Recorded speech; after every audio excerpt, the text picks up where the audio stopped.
Good evening, everyone. My name is Paul Woodman. I'm one of the leaders here at City Life Church. And this is the topic I've been given, godly wisdom and creative solutions. But we're going to base this talk really around the story of Joseph. Remember Joseph? The Technicolor Dreamcoat, the rainbow coat. Anyone seen the musical? We went to see it. I mean, there's only so many rainbow coats you can see in a night, isn't there? It does get a bit samey.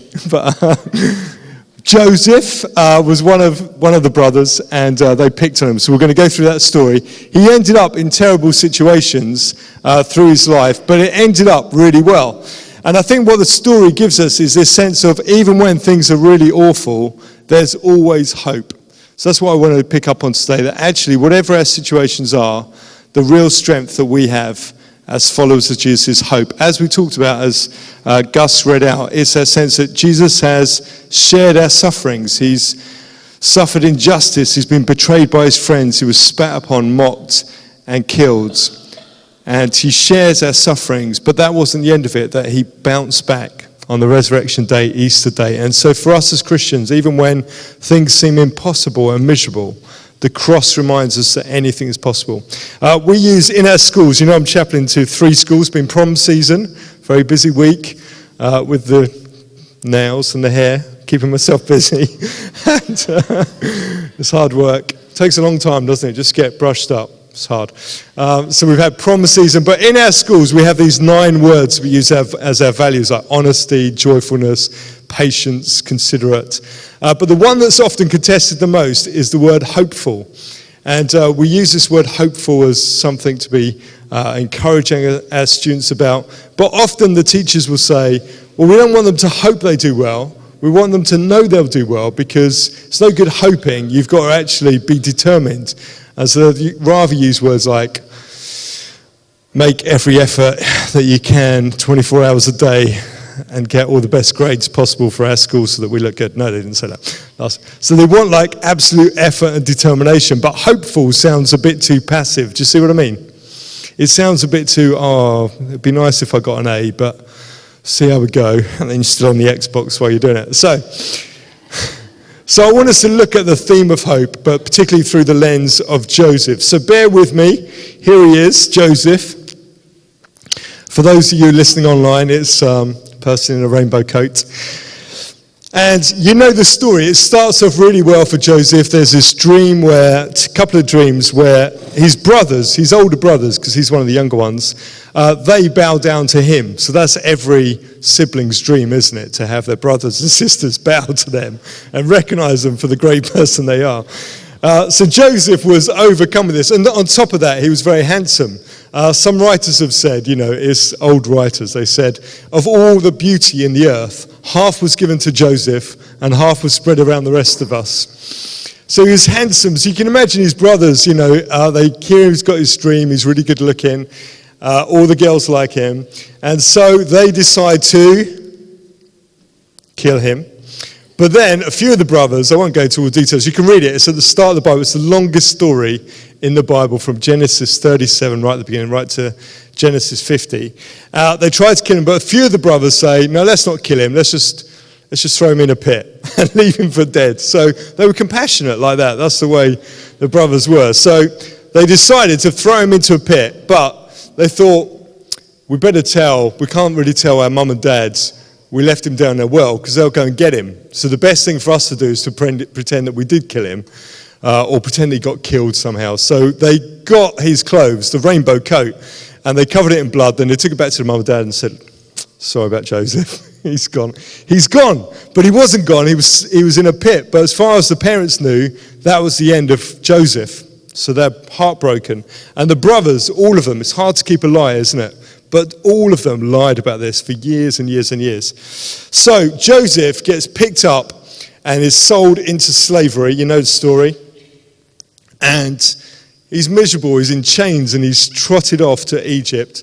And I want you to try and feel how he's feeling at that point. His brothers have turned on him. He was thrown in a pit. Now he's in chains. How's he feeling inside? Can we relate to how he might be feeling, the sort of miserableness he might feel, just that sense of, What have I done? I'm the good-looking one. And here they are. They turned on me. And they did that. Wait, what's my mum and dad going to say? And he's young and he's miserable, and this is what's happened to him. But then he's lucky, he's blessed, because he's sold into a nice house. And so he goes to his house, Potiphar's house. You know still. I'm running through it as quick as I can. And he falls on his feet, because there he can just look after the house, and everyone likes him, and he thinks, oh, I was born for something like this, and bossing people around and getting it all together. And so once again, he's in his element, and he's obviously still feeling homesick and sad, isn't he? And he's feeling miserable, but he's got something to do every day that's useful and together. But then, because he's good looking, the owner's wife, you know the story, I know, but the owner's wife thought she'd try and seduce him. So she said, Joseph, lie with me. And he didn't lie with her, so she lied back and said that Joseph had tried to attack her. And she tore a bit of his coat and said, look what this man that you brought into my house did, this slave. And so Joseph was thrown into prison. We could do a little R there, we're into pantomime mode here. So he's put into prison, and he's there again, and it wouldn't have been a nice prison, would it, like we have today?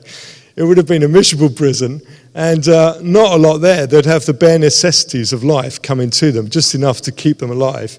And then he gets to interpret a few of the guy's dreams. It's the cupbearer and the baker that's down there.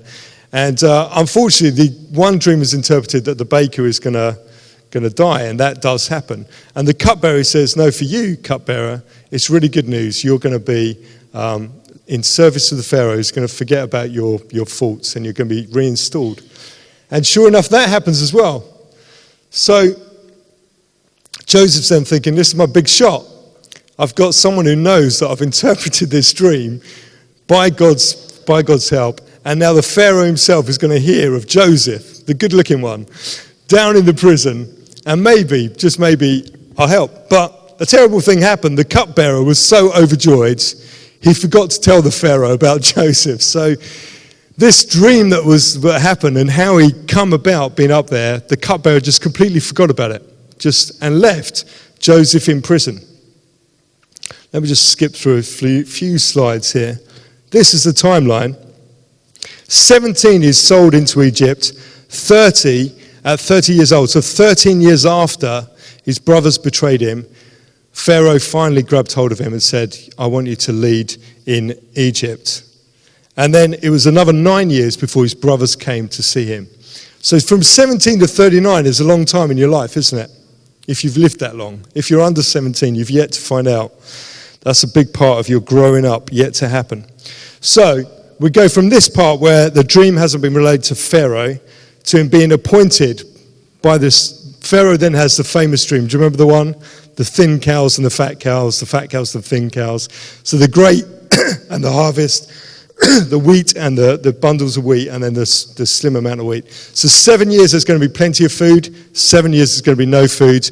And Joseph interprets this dream because the cupbearer suddenly remembers, oh, there's a guy in prison who's really good at interpreting dreams.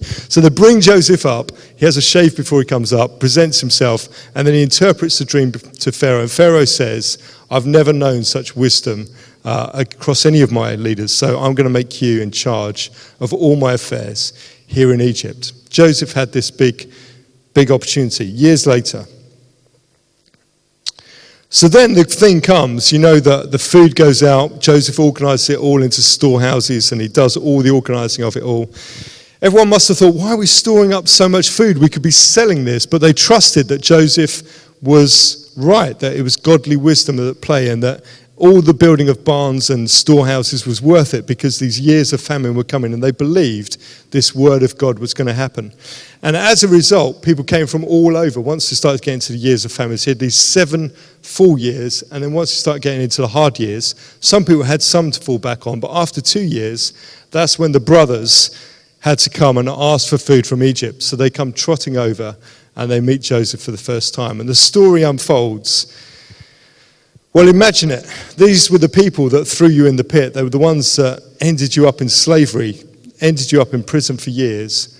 Joseph's now very powerful, and they're at the subject of his mercy. It's a great story, isn't it? But what does Joseph do?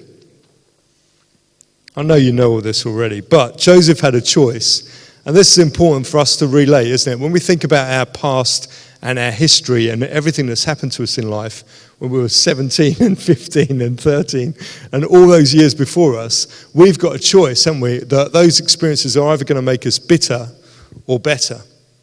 And Joseph could have quite rightly put all of those brothers to the sword, couldn't he? He could have put them in a pit. He could have said, you spend years in prison like I did. But he didn't. What he did, and this is the final bit of the story, is really that Joseph realizes that God has used him to save the lives of many, that this great famine that came, because of Joseph's appointment and placement and leading to be not in Israel, but to be in Egypt, that actually he was used to save many, many people, thousands and thousands of people, because God had placed him there. This is the verse that he says to his brothers and his father in the end when he meets them all again. He said, as for you, you meant evil against me, but God meant it for good, to bring it about that many people should be kept alive as they are today. So it's important to reflect on Joseph and think, well, what times of my life feel like I can't see much beyond the darkness, much beyond what's here, and I'm very limited and I'm on rations and I've got very little going for me, but actually God has placed me here, he's with me, and maybe this is for purpose. Maybe it's not just because people are cruel to me, but because God has purpose for me in it. And so the famous verse that everyone must know, you've got to learn this verse if you don't know it already, is Romans 8:28 says, we know all things work together for good to those that love God, to them that are called according to his purpose. So actually God works out his purposes through these high times and low times. God is at work. And we can lose sight of that sometimes, can't we? And I want to build on that in a second, thinking about hope. But when you look through that story, if you read it again, the story of Joseph, you'll see that he believed that God was with him. That he never felt, really, he may have felt it on days, but he never really felt, at his core of his being, that he was all alone. He knew that God was with him. So you can pick out, we've already done that one, through time that actually God is with him. We watched last week, didn't we, in Shine, this movie, Joseph, inside the prison. And there's a little plot. How many of you have seen that movie? Did you see it last week, any of you? Some of you? If you haven't seen it, it's Joseph, King of Dreams, isn't it? And there's a little bit in there where a plant is there, and Joseph just takes care of this plant. It's all he's got to do in prison, is the idea. And during that, he sings, you know the way the musicals work, you know better than I. So it reinforces just what we've been talking about, that actually, even though our story feels broken at times, that God knows more than we do about where we're going. And so he grows this little tree up from there. I'll tell you, can I just go tangent slightly for a second? Years ago, I put in a bid to the Woodland Trust. My name's Paul Woodman, so I thought I had a good chance. So the Woodland Trust, we had this little building that we're looking after, but it was cars were driving on. So I thought it'd be nice if we got some trees around it, because then it would stop the cars just driving up into the car park. So there was a grant to be able to get 50 trees for free. I thought that'd be perfect. We can put them around the perimeter of this, stop the whole thing happening. So I won the grant. So I got this letter through, say you can pick up 50 trees. Got to go out to Fareham, this depot, and pick them up. So I hired a car, and then I got a couple of guys to go with me, because I thought it's going to be pretty heavy. Getting the trees, I want to get them, you know. So I hired this, arrived at the depot with the van, the two boys. I said, right, we'll just get these trees, we'll get them back to the building. And they came out with a parcel this size. Little sibling trees that they gave me, 50 of them. I was quite embarrassed because they could fit almost in my glove compartment. I didn't need the van, I didn't need the three boys, so the three of us carrying it. But eventually, so when I saw this little plant here, but I drove past those little seedlings the other day, and they're pretty good now. They're up to this sort of height, but it's been a few years they've been growing. So it reminded me just when I saw this. But Joseph just carefully tended every part of work that he had, didn't he? Whether he was at Potiphar's house when he was mistreated, or whether he was working with Pharaoh, he diligently did the tasks that God had set before him. I won't read through the lyrics there, but they're just lyrics that remind us that actually God knows better than I do, that when we struggle and strive, it's remembering that God is with us. Now, I have got a present for you all tonight. It's no banquet like last week, but I've got a famous painting I wanted to have a look at.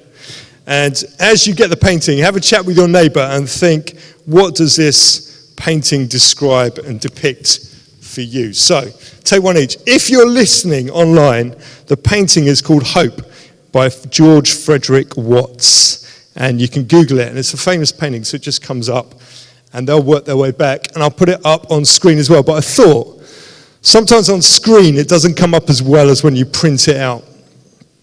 So have a chat with your neighbour. I'll stop for a second or two so you can have a look at this painting or chat about it. What do you think this painting is trying to say?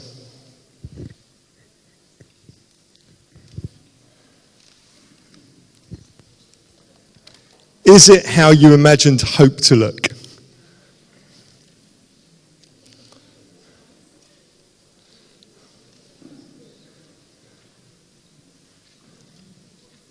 Have you all got a copy? Did you get a copy? Might need to share. Can I pinch one? Got one. They're coming. I'll take it back.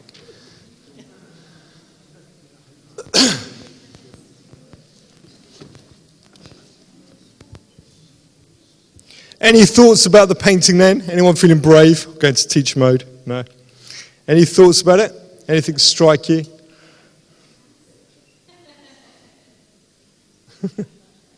I didn't think you could. Anyone got anything from the painting? Who has? Becky. What do you got, Reggie? They don't look very well, do they? Yeah, you're right. Well, keep thinking. What is it tonight? Yes, sir. She's blindfolded in the picture, isn't she? Yeah, so Hope is blindfolded.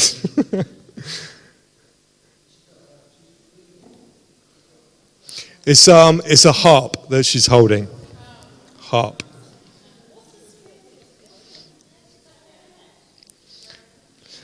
No, that's just a braid, but the harp has only got one string left on it. So all the other strings are broken. So let me tell you about the picture. The picture is called Hope. But when you look carefully, and you can see it better than I can, the Hope is blindfolded. When you look at her feet, they're all bloodied and bruised. She's sat on top of the globe, but there's hardly a glimmer of hope in the picture, unless you look on the top left, and there's a slight glimmer of a star that comes through, the slight light of a star. And the picture is that hope is forlorn, is broken, and a harp, which she loves, clearly, has only got one string left on it. But there's still one string left. And so if you imagine it, and there's different ways of picturing this painting, the idea is that even though there's only one string left and everything seems broken and she's been through her scars and struggles of the day, she still chooses to play that one string. And she still chooses to praise God with the one string that she has. And her head is slightly tilted upwards just to look slightly towards heaven, just hoping that somehow the fortune will change. And that was the picture of hope painted by this painter called George Frederick Watts, who had a miserable start to life. His brothers died. 2 of his brothers died when he was 6. His mum died when she was 9. And then when he was 68, he'd adopted a child, but the granddaughter was born. And when he was 68, the granddaughter died as well. And so he'd lived with death through the early part of his childhood, and now towards the end of his life, this next sad event happens. And he sat down and he thought, I'm going to paint how I feel about life at the minute. And this is what he painted, that actually just about everything around him had broken, and he had just one string left to play in his life.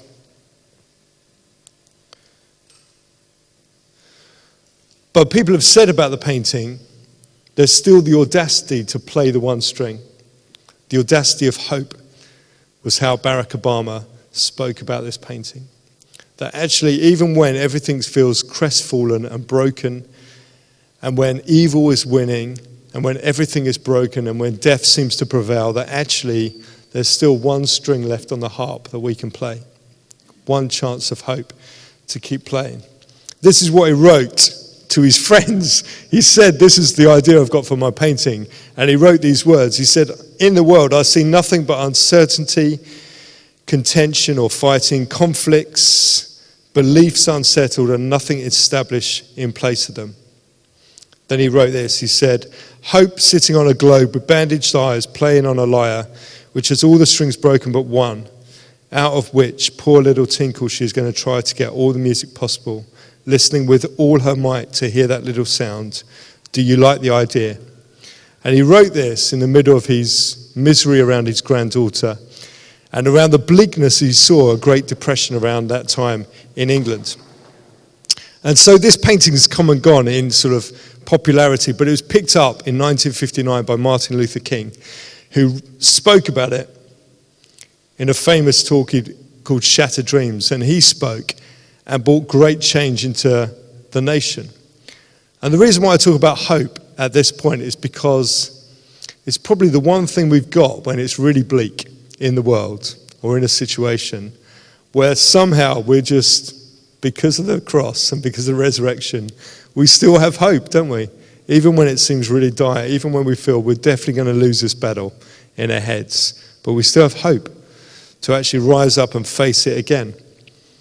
And Martin Luther King had that, shattered dreams, but he said, let's just keep playing this. And then interestingly, Barack Obama, as I said, he was a kid listening to a sermon when he wasn't a kid, but he was a young man, and he listened to this sermon about this painting.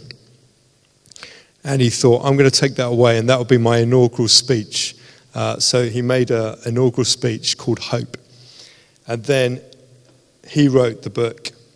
He wrote his book around hope as well. And as you remember from 2008, his campaign was all based on hope. He wrote about the painting, a woman who at first glance appears to be sitting atop a great mountain until you take a closer look and see a woman is bruised and bloodied, dressed in tattered rags, the harp reduced to a single frayed string, hope. The harpist is looking upwards, a few faint tones floating upwards towards the heavens. She dares to hope. She has the audacity to make music and praise God on the one string she has left. So I just wanted you to take this either for yourself and just say, yeah, I needed to hear that tonight. I needed to hear that actually I can take hold of hope into my situation. Or you might think, it's not for me tonight, but I know people that really need to hear this. And maybe give that painting to them and just encourage them, speak some words of life to them as you give it to them, and do that. So I think as we work in the city, because I was supposed to talk about creative solutions, godly wisdom, I think when we're in meetings with leaders around the city, with different sectors, the thing that we often bring is hope. We don't give up easily, do we? And so all of the campaigns we've done, from the fostering ones years ago, to the work we're doing now with rough sleepers, to the work we're doing with refugees, we all believe we're doing those things because we've got hope. Even when it seems overwhelming how many rough sleepers there are, or the plight of refugees, the difficulty of processing asylum claims, all those things feel hopeless at times, but we have one string left to play. We also, you know this, we've bid, we didn't buy, we bid for a new school. Susanna Woodman works there, and I'm a governor, Joy's a governor, Dave Barclay's a governor. And the school was born, really, it's a new school. Suki and Mimi visited it in the week. It's a new school in the city centre where we knew people weren't getting their children into schools. They were having to travel a long way to get their children education. So we wanted this city centre school. And we've created it, and we've called it, wait for it, you know that, Hope Community School. And hope really is at the centre of it, is saying, some people say this is the most deprived area of the city, you know, the part of the city where people are most transient, have most mobility things. There's a lot of issues around that city centre. But in the middle of it, we've planted hope right down in the centre of town. to be a real beacon of hope. And it's been running for 2 years now, but there's already stories coming out from families that are finding real hope from the community school that we have there. So, I'll finish in a second. There she is. Just decide in yourself and in a conversation with God, what do you take away from that painting tonight? It didn't finish there for George Frederick Watts. I'll tell you the end of the story just to finish with. But Romans 8 again says, we're saved in hope, but hope that is seen, not hope. For who hopes for that which he sees? But if we hope for that which we don't see, we wait for it with patience. So there's a thing about hope not just being this slight wish that things will go better, but it's a real sense of, yes, things will be better tomorrow than today. So from that scripture, I would sum it up as tomorrow could be better than today. That's probably what hope is. Would you agree? I'm questioning my words, but what changes it for us is not hope, but faith. Because hope gives us a thought, well, actually, maybe tomorrow could be different. So you've got someone like Martin Luther King who says, maybe there is a day when racial equality isn't like it is now in America. And he hopes for that. But it's faith that then moves it forward. Do you see what I mean? So faith is being sure of what we hope for. And so faith then becomes important because as we hope, when we were setting up the school, it was really hard. We had lots of times when we thought the whole thing was going to plummet and be scrapped, wasn't it? There was a number of times. But it's not the hope that carries you through that point at that point. It's the faith, because you know that God is with you, that he's working with you. And so we move from hope to faith.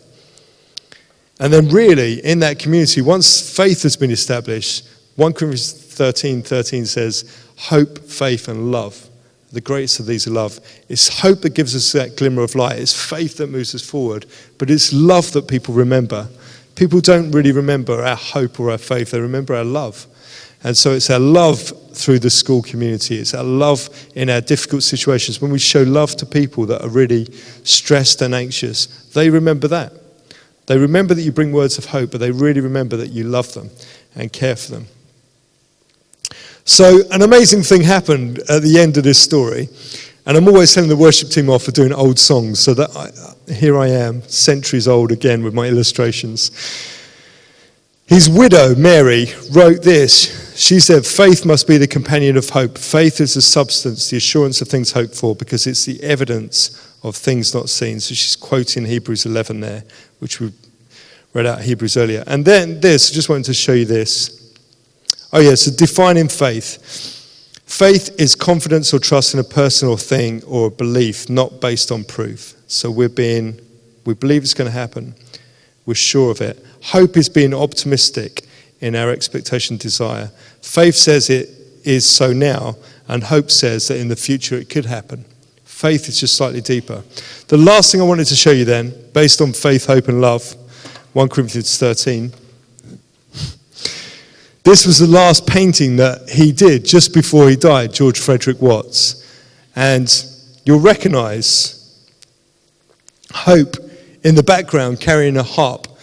There's faith is straining forwards. Can you see that in the picture? Faith is trying to charge forwards, and it's hope and love that are restraining faith so that they move together, and they move together with love and hope, and not just like an aggressive force of faith. But if you look carefully, this is the last picture, painting that George Frederick Watts painted. The harp is now fully restored. Every string is back on the harp, and hope is smiling again. And then he died. And that was his story. So he had a life, a bit like Joseph, of real lows. But at the end of his life, he knew that God was with him. And he knew that he'd brought light into many people's lives. Many people have looked at this photo, this painting, and changed the destiny of their lives because they thought, yeah, I can just play that one string that I've got and I can carry on through this difficult time and believe that God is with me. So, faith, hope, and love, but the greatest is love. Amen.